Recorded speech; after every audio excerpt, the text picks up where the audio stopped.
সুগৃহিণীর সাথে সাথে আমি একজন মাও, তাই ছেলের সঠিক বিকাশের জন্য বাড়িতেই ঘরোয়া উপায়ে বানালাম স্বাস্থ্যকর ও পুষ্টিকর স্যারেলাক্স।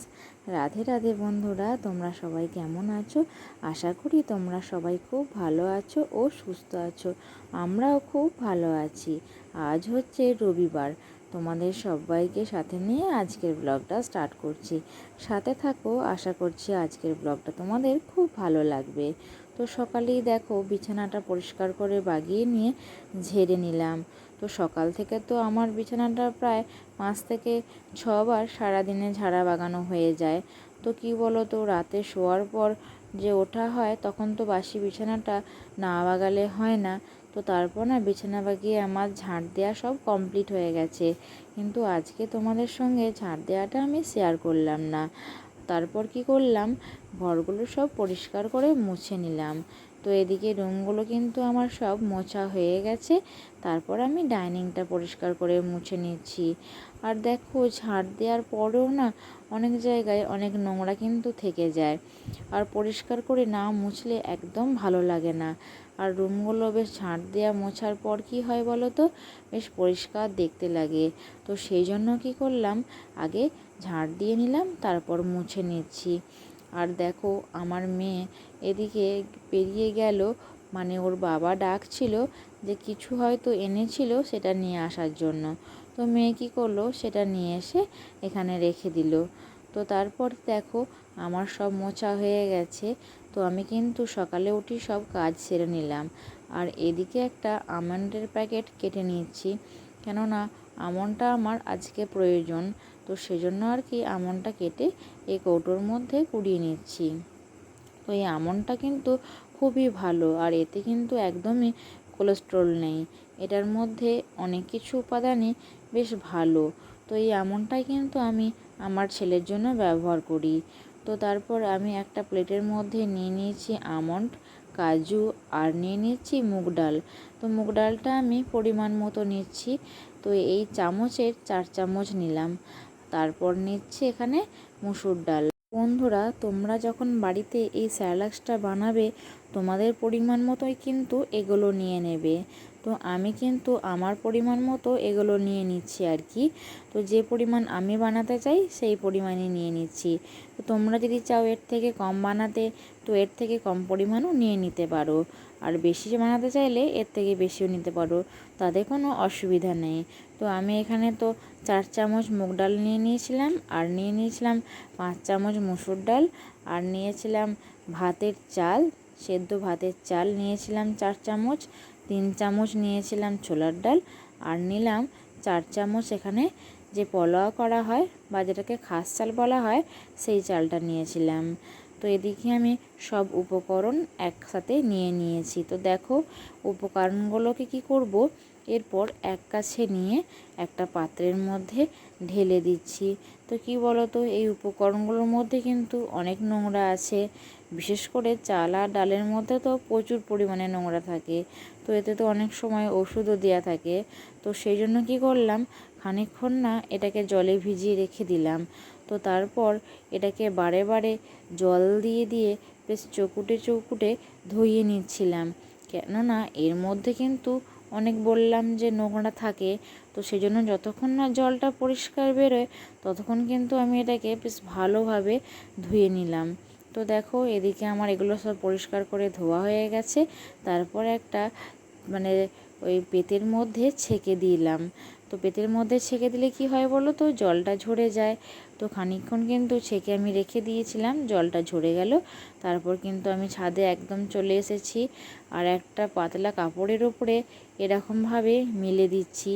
তো দেখো এইভাবে মেলে দেওয়ার পর কি বলো তো, বেশ জলটা না এই ছাদটা যে গরম হয়ে গেছে, যে এই যে জিনিসের যে জলটা আছে, মানে চাল ডাল সব কিছু উপকরণের যে জলটা আছে সেটাই কিন্তু তাড়াতাড়ি টেনে নেয়। তো সেজন্য পাতলা কাপড় দিলে কি হয়, সুবিধা হয়। তো দেখো আমি খুব পাতলা করে সব উপকরণগুলো মেলে দিয়েছি। এরপর দিয়ে দিচ্ছি তার উপরে একটা কাপড় চাপা দিয়ে দিলাম, যাতে না নোংরা এসে এতে পড়ে।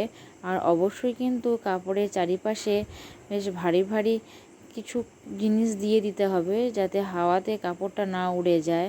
তো এর সাথে আমি আমার ছেলের কাঁথাগুলো সকালে কেচে নিয়ে চলে এসেছিলাম, একবারে ছাদে মেলে দিয়েছি। তো ছাদে যখন এসেছি মানে এক কাজই দু কাজ হয়ে গেল আমার আর কি। তো দেখো ওদিকে তো রোদ উঠেছিল, আবার এদিকটা দেখো কেমন মেঘ মেঘ করে আছে। তো এইরকমই আজকে সারা দিনটাই হলো আর কি। তো একবার আকাশ পরিষ্কার আর একবার মেঘ মেঘ। তো এখন দেখো এখানটা একদম অন্ধকার, মনে হচ্ছে যেন সন্ধ্যা হয়ে গেছে। তো এরকম একদম ভালো লাগে না। আর মনে হয় ছেলের খাবারটা বা ছেলের এই কাঁথাগুলো কী করে শোকাবে। তো আমার তো সকাল থেকেই চিন্তা হচ্ছিল যে ছেলের এই যে খাবারটা স্যারেলাক্সটা বানালাম এটা কী করে রোদে শোকাবো। তো আজকেই তো তৈরি করব সবটা। তো এদিকে আমি রোদে শুকাতে দিয়ে এসে এখানে মেয়ের খাবার করে নিচ্ছি। তো কী বলো তো, সংসারের কাজের মাঝেও কিন্তু ছেলে আর মেয়ের খাবারগুলো আমাকে আগে তৈরি করে নিতে হয়। তো এখানে আমি কেটে রেখেছিলাম গাজর আর কেটে রেখেছিলাম পেঁপে। তো এই দুটো দিয়ে দিলাম কষতে। তো কুকারের মধ্যে আগেই তেল দিয়ে দিয়েছিলাম আর পাঁচফোড়ন দিয়ে দিয়েছিলাম। তো তারপর ভিজিয়ে রাখা সয়াবিনগুলো এর মধ্যে দিয়ে দিচ্ছি। তো দিয়ে না একবারে এগুলোকে কষিয়ে নেব। তো তারপর দিয়ে দিলাম পরিমাণ মতো নুন। আর কি বলো তো, ওইদিকে উনানে বড় মা এখন আমের চাটনি বসিয়েছিল, তো সেটাও হচ্ছিল, বড় মা দেখছিল আর আমি এদিকে এটা করছিলাম। তো পরিমাণ মতো হলুদও দিয়ে দিলাম। তো নুন হলুদ একবারে দিয়ে কী করলাম, ভালো করে ঝাঁকিয়ে নিলাম। তারপর বাটির মধ্যে না মুগ ডাল মুসুর ডাল এগুলো ভালো করে ধুয়ে ভিজিয়ে রেখেছিলাম, সেটাও কুকারের মধ্যে দিয়ে দিলাম। তো তারপর কৌটোর মধ্যে যা ওটস ছিল সব কটাই ঢেলে দিলাম। তো আজকে একটু বেশি পরিমাণেই বানাবো, তো সেই জন্য একবারে করে নিলাম আর কি। এরপর ওটসটা আবার ওর বাবাকে আনতে বলবো। তো এটা তো একদম শেষ হয়ে গেল আজকে। তো তারপর দেখো কুকারটাতে আমি জল দিয়ে ওটা এঁটে দিয়েছি। ওটা হতে করতে আমি এদিকে কড়াইয়ে তেল গরম করতে দিয়ে দিয়েছিলাম। আর এখন কিন্তু আমি পটল ভাজাটা বসিয়ে দিয়েছি। তো মেয়ে আর আমরা সবাই আজকে ওটসের খিচুড়ি আর এই পটল ভাজাটা খাবো। তো এদিকে আমি কড়াইয়াতে পটলটা ভাজতে দিয়ে দিলাম। আর কিন্তু দেখো বন্ধুরা, পটলটা কিন্তু অবশ্যই ছাড়ার সময় উল্টো দিকে ছাড়বে, তাহলে কি বলো তো, তেলটা কম টানবে। তো দেখো আমার এদিকে পটলটা ভাজা হয়ে গেল আর আমি কিন্তু তুলে নিচ্ছি। তো পটলটা ভাজার পর কি বলো তো, তেলটা না একদম কালো হয়ে যায়। আর এই পটল ভাজার সময় কিন্তু খুব সুন্দর একটা বাস ওঠে। তো এদিকে আমি থালায় বেড়েও নিলাম খিচুড়ি আর পটল ভাজা। তো আমাদের সবাইকার খাওয়া হয়ে গেল। আমি এখন বাসনগুলো সব পরিষ্কার করে ধুয়ে নিচ্ছি। আর কি বলো তো, এসব খাওয়া দাওয়ার পর যে বাসনগুলো হয় আর যেটাতে বানাই, তো সেইগুলোতে কি বলো তো অনেক বাসন হয়ে যায়। তো এই কড়াইটার মধ্যে পটলটা ভেজেছিলাম, এটা একটু মেজে নিচ্ছি। আর এই স্কচ ব্রাইট মানে যে তার জালগুলো থাকে না, ওগুলো দিয়ে এই যে টিনের বাসনগুলো হয় মানে কড়াই কুকার এগুলো না খুব ভালো পরিষ্কার ছাড়ে। দেখো একটু ঘষে দিতে কি সুন্দর চকচক করছে। তো একটু কি করি, এগুলো না ভালো করে মেজে নিই যাতে বেশ পরিষ্কার দেখতে লাগে। তো তারপর কি করব, এগুলো সব পরিষ্কার করে ধুয়ে নেব। তো আমার যখন কি করি, যখনই খাওয়া দাওয়া হয় তখনই না বাসনগুলো ধুয়ে নিই। কেননা একবারে অনেক জড়ো হলে আমাদের বাড়িতে তো সবাই অনেকজন সদস্য, তখন অনেক বাসন হয়ে যায়। তো সকাল থেকে মোটামুটি প্রায় ছেলেকে খাওয়ানোর বাসনই তো অনেকবারই ধুতে হয়। তারপর দেখো এদিকে যে সকালে বাসনগুলো ধুয়ে রাখা ছিল সেগুলো সব শুকিয়ে গেছে। তো সেগুলো কি করব, সেগুলো সব ভাঁজ করে করে রেখে দেব, মানে নেওয়ার সময় আর কি সুবিধা হবে। আর যেগুলো এখন ধুলাম সেগুলো এদিকে তাকটাতে গুছিয়ে রেখে দিয়েছি, জলটা ঝরে গেলে আবার এগুলো তুলে দেব। তো দেখো আমি সব বাটিগুলো সব কি করলাম, ভাঁজ করে দিলাম। আর এই গ্লাসগুলো একটা জায়গার মধ্যে গোছ করে করে রেখে দিলাম। তো আমি কি করি, বাসনগুলো না এভাবেই রাখি যাতে নেওয়ার সময় খুব সুবিধা হয়। তো বড় বাটির একটা গোছ করলাম আর ছোট বাটির একটা গোছ করলাম। তো তারপর দেখো এই যে লাল ড্রামটা আছে এর মধ্যে রেখে দিচ্ছি। তো বাটি আলাদা, ডিশ যে প্লেটগুলো থাকে না সেগুলো আলাদা, আর গ্লাসগুলো আলাদা। তো বড় গ্লাসগুলো আলাদা রাখি আর ছোট গ্লাসগুলো আলাদা রাখি। তো নেওয়ার সময় খুব সুবিধা হয়। আর আমাদের বাড়িতে তো অনেকজন সদস্য, বাসনও হয় অনেকই। আর সব সময় কি বলো তো, এখান থেকে নেওয়ার সময় খুব অসুবিধা হয়। তো সেই জন্য বেশ গোছ করে রেখে দিলে নিতে সুবিধা হয়। তো তারপর কি করলাম, যে এখানে যে সানসেটটা আছে সেটা পরিষ্কার করে দিলাম আর বেসিনটাও একটু সার্ফ দিয়ে মেজে দিচ্ছি। তো কি বলো তো, সব সময় না রান্নাঘর মনে হয় পরিষ্কার করে রাখি। এদিকে দেখো 3জন মিলে এখন শুশুনি শাক বাছতে বসেছি। আজ তো ছিল রবিবার, হাটবার, তো কত শুশুনি শাক নিয়ে এসেছে। 3জন মিলে না বাছলে আজকে আর মনে হয় শেষ করতে পারবো না। তো তারপর মেয়ে শাকটা বেছে স্নান করে নিয়ে এদিকে গোপালকে স্নান করাচ্ছিল, আর আমার ছেলে তখন বসে বসে নিজের মনের আনন্দে খেলা করছিল। তো ছেলে তো এখন বসতে শিখেছে, আমার একটু সুবিধাই হয়েছে, কারণ যে কোনো খেলনা দিলেই ও দিব্যি খেলা করে। আর ওকে কী বলো তো, পাল্টে পাল্টে খেলনা দিই, তাহলে বেশ ওর একটু মানে মনোসংযোগও হয়। আর নানা রকম খেলনা দিলে ওরও মানে রং চেনা বা অন্য কিছুর দিকে না বেশ ভালো আগ্রহ থাকে। তো যখন কোনো খেলনা সরে গেল সেটাকে আবার আনতে যায়। তো এদিকে দেখো আমি থেকে সব উপকরণগুলো তুলে নিয়ে চলে এসেছি, একদম শুকিয়ে গিয়েছিল।